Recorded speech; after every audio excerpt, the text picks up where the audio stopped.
Meanwhile, there's been another stabbing attempt in the West Bank on Monday as two Palestinians tried to attack a security guard at a checkpoint. One attacker was shot and another escaped. On Sunday, the Israeli authorities released a video showing a Palestinian woman stabbing a security guard. He was injured in the attack.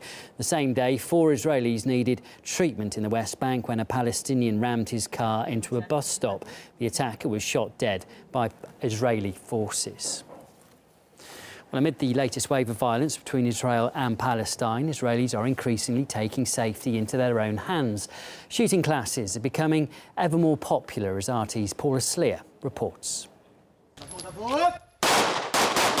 Taking up a gun is fast becoming a means of survival. In a country where both Jews and Arabs are feeling more and more unsafe, the Israeli government has no quick fixes against what it's calling lone wolf attacks. It's introduced new rules that make it easier for security forces to open fire, and also a minimum 4-year jail sentence for Palestinian agitators. But what this doesn't address is the anger and frustration that's foiling the situation in the first place.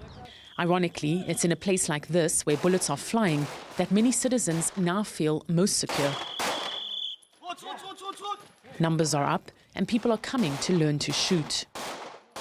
I think there's a lot of pressure and stress on the population right now. These attacks are very personal and up close.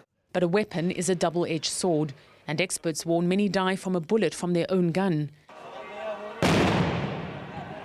But still, the Israeli government is struggling to contain the violence and is urging citizens with licenses to carry their guns at all times. But as Shadi is quick to point out, for some Israelis, it's easier than for others.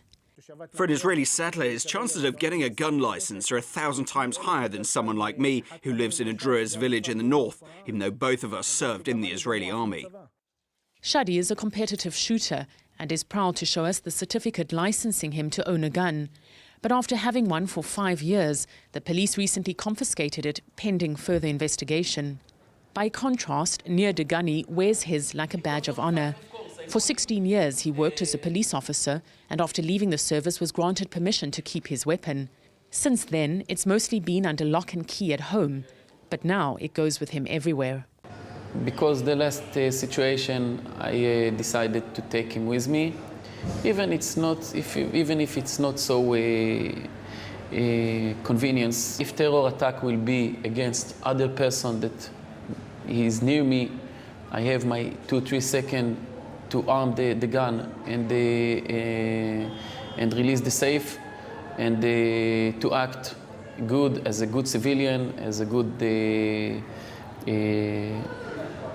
civilian, and to help to avoid more casualties in a terror attack. As the violence further exacerbates tensions between Jews and Arabs, there is one thing both agree on. To feel safe, they'll need to take matters into their own hands. Paula Sleer, RT, Tel Aviv.